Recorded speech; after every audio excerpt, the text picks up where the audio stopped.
За бидний байнга мэдэрдэг харамсал гэдэг бол юу ч юм хийж исэн бас хийгээгүй байсан бас зарим нэг зүйлийг авч чадаагүйхаа төлөө эсвэл бас авсныхаа төлөө гимших ийм сэтгэл гмийн дутуугийн мэдрэмж гэсэн үг л дээ. Тэгэхээр хүний энэ харамсал гимшлийн цаана ер нь олон нийтийн үздгээр бол алдаа, уналт, бүтлгүүд гэж нэрлэгдэх тэр зүйлс байгаад байдаг. Харилцааны алдаа, сэтгэлийн сул тал одоо ичиж гимшмээр хэрэгүүд, ажил одоо бусад талбаруудын азгуудалд бид нар маш их анхаарлаа хандуулдаг энэ бүхэнд бид нар харамсч яадаг. Гэхдээ энэ бүхэн болвол бид нарын одоо зөвхөн тэр тухайн үеийн алдаа тохиолдол, тухайн үеийн азгуудал биш бидний сэтгэлийн гүнд байгаа тэр ужиг хөндгөөрлөө зааж яадаг уулын лууж байгаад байгаа байхгүй юу? Бид нар хайрлах ёстой хүмүүсээ хайрлаж чадахгүй байгаа үедээ харилцаа маань бидний бодсноос өөр байх үед харамсал хамгийн их төрдөг. Ер нь бусад харамслуудаас хамгийн их харамсдаг одоо талбар гэх юм уу энэ бол харилцааны талбар, хайр сэтгэлийн одоо талбар байдаг. Ер нь хайрыг хүчээр төрүүлж болдгоо шүү дээ одоо төрсэн эцэг заримдаа бүр төрүүлсэн үр хөвгтэй хүртэл хайрлаж чадахгүй байгаад идэг. Харин энэ хайр үгүүн цаана юу байна вэ гэд үзэхээр нөгөө хахарсан хүүхэд бидний одоо бүр ужиг болцсон гомдол, өс хонцон хорсол үзэн ядалт байгаад идэг. За би яг одоо танд нэг хэдэн үг хэлье. Энэ үгс болохоор зэрэг намайг аварж исэн байгаа. Харамсалтай живээд бим битүү дүлгэрж хахад энэ үгсийг надад хэн нэгэн хэлээсэ гэж би хүсдэг байсан. Тэгэхээр танд ч гэсэн бас хэрэг болж магадгүй гэж би бодож байна. За та яг одоо харамсаж байна. Таны хувьд үнэхээр харамсалтай юм болсон. Хинч энийг тань шиг мэдрэхгүй, хинч энийг харахгүй байгаа. Гэхдээ та өөрөө голгүй харамсаж байгаа учраас энэ бол чухал, энэ бол таны хувьд үнцэнтэй, маш ач холбогдолтой гэсэн үг. Тэгээд та одоо яг урт амьсгаа авч яагаад юунд ингэтлээ харамсаад байгаагаа, яагаад харамсаад байгаагаа чангаар хэлээрэй. Ариун цэрийн өрөөнд ороод ч юм уу хаалгаа тасгааж агаад өрөөндөө ороод нүдэ ханиад энэ үгийг чинь сонсоосой гэж бодож байгаа өнөө урдаа байна гэж бодож байгаад та хэл. Санаанд орсон бүхнээ ямар ч шүүлт хяналтгүйгээр хориотой үг хэлгээр ч хамаагүй хэлтэй дотроо хоосолт бүгдийг хэлж сулжгаад дараах зүйлсийг та бодоод үзээрэй. Яагаад бид нар харамсдаг вэ? Яагаад гэвэл бид нар алдааг хүлээн зөвшөөрдөггүй. Өөртөө ч хүлээн зөвшөөрөхгүй, бусдад ч хүлээн зөвшөөрөхгүй.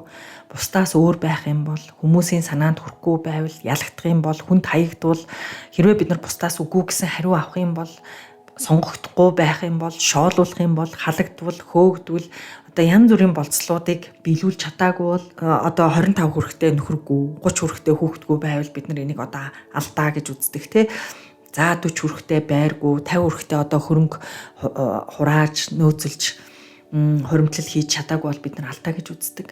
Тэгэхээр зэрэг нийтээрээ амжилт гэж үзэж байгаа зүйлийн төлөө хүн бүр тэмүүлж зүтгэх ёстой. Нийтээрээ чичилж одоо шүмжилж байгаа зүйлээс хүн болгон айж ичих ёстой гэсэн ийм нийгмийн сэтгэл зүйн дарамтанд бид нар амьдардаг байхгүй юу? Тэгэхээр зэрэг хамгийн арчилсан, хамгийн дэвшилт гэж үзэж байгаа соёл иргэншилт хүртэл энэ бол алдаа, үүнийг хийвэл чи харамсах болно гэсэн соёлын хэм хэмжээ заавал байдаг. Тэгэхээр зэрэг ихэнх тохиолдолд энэ хэмжээ нь ёс суртахуун, хүний сэтгэлийн тав тух, аз жаргал, инэрэнгүү үзэлтэй огт хамаагүй байгаад байдаг. Хэрвээ хүн юу хүсэж байгаагаа шууд илэрхийлэх юм бол бусдыг гуйвал бусдаас гуйвал, бусдад сул дорой байдлаа харуулах юм бол эмзэг, уйланхай, гомдомхой, аймхай сэтгэлийн хөдөлгөөнтэй хөөрөв, хийрхүү, эсвэл одоо уйруу байвал хүмүүс тэгдэг штэ өн юмтай, сумтай гаж энтер гэж 9 шиг дээр нэрлдэг Тэгээд хин нэг ингэж доог тохуу болгож тэр хүнээс зайгаа барьж, дүлж, одоо нийлж, бөөрлөх чахыг бид нар ингээд багада, залуудаа харж яснаа хизээч мартдаггүй. Өөртөө ч гэсэн бид нар бусдад тэгж хандаж өвтгчээсэн бусдын эмзэг газар дээр гიშгдэг, дайрдаг тийм алхмууд бид нар ингээ хийжсэн шүү дээ Тэгэхээр зэрэг бид нар ийм байдалд орхоос үгтлээ хайдаг. Тэгэхээр зэрэг сэтгэл зүйд одоо тэгж ярьдаг цохилт өгж байгаа тал, цохилтыг авч байгаа тал хоёулаа яг адилхан сэтгэл зүйн гэмтэл авч яадаг гэж үздэг. Тэгэхээр цохилт өгөөд байгаа тал чинь гаднаас нь харахад бол ингээд нөгөө талыгаа гэмтээгээд байгаа юм шиг мөртлөө тэр хүн чинь болохоор дараа нь өөрөө ийм байдалд орохоос үхтлээ айдаг, ийм гэмтлээс айдаг хүн болоод байгаа байхгүй. Тэгэхээр сэтгэл нь мөн адилхан гэмтчихэд гэсэн үг. Одоо шоолуулж байгаа тал хоёулаа сэтгэл зүйн гэмтэл авдаг. Тэгэл одоо ийм байдалд орохоос хоёр тал хоёулаа айдаг болчдаг гэсэн үг. Тэгэд ийм байдалд орох юм бол харамсдаг болдог. Тэгэхээр зэрэг үнэндээ бол ингэж бид нарыг үхтэл нь айлгаж исэн. Бид нарыг янз бүрээр ийм харамсах байдалд оруулж исэн хүмүүс ердөө л тэр амныхаа зугаа гаргачаал мөрөө хөөгөөд явцдаг те дор дорынхоо амин зуулгын тойрогтол гүйлдэд явцдаг штэ. Юун бусдын асуудалтай мантай хин нэгэн хүн хизээ ямар ичгэвтер байдалд орж ялаа, харамсмаар байдалд орж ялаа гэдэг юм бодохтой мантай л байдаг. Харин бидний толгойд за хэрвээ би алдах юм бол үрд ингээ шившиг болох юм байна шүү. Хүмүүс зөвхөн намайг л ингээл одоо ам дамжуулж яриад ичгүүрийн бай болох юм байна.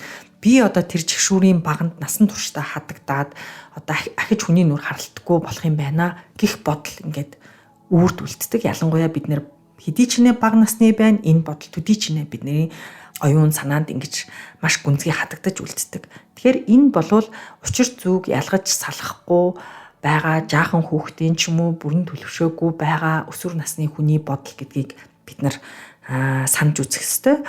Тэгээд бид нар ингээд үеэс үед ингэж хүмүүжсэн байгаа байхгүй юу? Тэгээд том болж амьдрал үүсгийн хэрээр бид нар одоо олон зүйлийг ойлгодог болсон. Хүмүүс хизээж бусдын талаар тэгж боддгүй юм байна штэ. Муулж ярьсан ч гэсэн дөнгөж ингээд болон тойрол эргээл мартчихдгийм байна штэ гэдгийг бид нар одоо мэддэг болсон ч гэсэн өнөө бидний сэтгэлийн мухарт хадаастай байгаа тэр нөгөө айдсын үндэс бүр аврах том мод шиг те бүр ингээд сэтгэлийн минь бүр хаваад ингээд ургацсан байгаад байгаа байхгүй юу. Тэгэхээр зэрэг бид нар ингээд ямарваа алдаанаас бүр хөтлөө айдаг. Бид нар одоо харамсахгүй байхын төлөө нэмж бүр юу ч хийхэд ингээд бэлэн болцсон байдаг. Тэгэд үнэндээ энэ алдаанаас айх айдсал бид нарыг ингээд харамсал руу түлхээд байгаа зү тэ. Би ингээ муугаа үзүүлчлээ. Би тэрний дор орчлоо. Би буруу юм хийчлээ. Би нураачлаа гэл одоо харамсах юм ингээ улмал олон болоод байдаг тэ. Тэгэхээр бидний амьдрал дандаа л ингээ алдаагаар дүүрсэн юм шиг, ичгүүрээр шившгээр дүүрсэн юм шиг бид нар одоо өөрснөө өөдгөө хөгийн одоо сичгийн амтан болцсон юм шиг ингээ санагдаад байдаг болчдөг. Тэгэхээр өөрийгөө ингэж мэдэрч байгаа цагт бид нарт ямар жаргал байх вэ те. Тэгээд бид нар нөгөө талаасаа амьдрал бол зөвхөн ялалт байх хэвээр. Зөвхөн олц, зөвхөн жаргал, магтаал, цаашаал байх хэвээр гэд ингэж үзээд байдаг. Гэтэл одоо энэ ялагдал чинь те гарц, зовлон, муушаал одоо бидний алдаанууд чинь энэ орчлонгийн зүү ясны нэг хэсэг. Энэ бол муу зүйл биш. Энэ бол ерөөсөө байгалийн нэг хэсэг, хүний байгалийн нэг хэсэг байгаа байхгүй. Тэгэхээр үнэндээ бол хүний амьдралд харамсах зүйл гэж байхгүй. Ухаарах зүйлс гэж байгаа. Хэрвээ бидний хүүхэд одоо таны хүүхэд танд те ааваа ээжээ би зөвхөн баярлж ямаар байна, магтуулмаар, би зөвхөн олж ямаар байна, ялж ямаар байна. Энэ ертөнцид зөвхөн өдрөл байх хэвээр. Үргэлж нар мандчих хэвээр, зөвхөн 100 байх хэвээр. Дандаа амралт, дандаа амжилт байх хэвээр гэж хэлэх юм бол та юу гэж хэлэх байсан бэ? Тэгэхээр зэрэг та бол хүүхэдтэй хэлнэ шүү дээ, тэ? Амьдрал гэдэг чинь зөвхөн энэ ялалт, жаргал, шагналаас, орлогоос бүтдэггүй маа миний хүү. Бүх юм заавал ээлжилдэг. Энэ бол ертөнцийн зам гэж хэлэх байсан баг л да.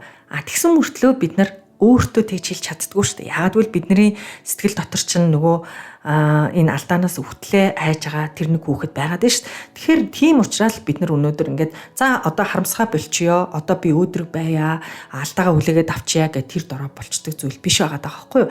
Тэгэхээр нөгөө айдсын үр тэр алдаанаас айх, бүтлгүүтлээс айх, тэр айдсын үр, харамслын үр хизээ бидний сэтгэлд анх унсан тэр мөч рүү бид нар эргэж уртаас урт аялал хийх ёстой болдог. Тэр үрээс ургасан бүхнийг бид нар үнцээр нь тастаад устгаж бүр үзүүр язороор нь устгах тэр их хөдөлмөрийг хийх ёстой болдог.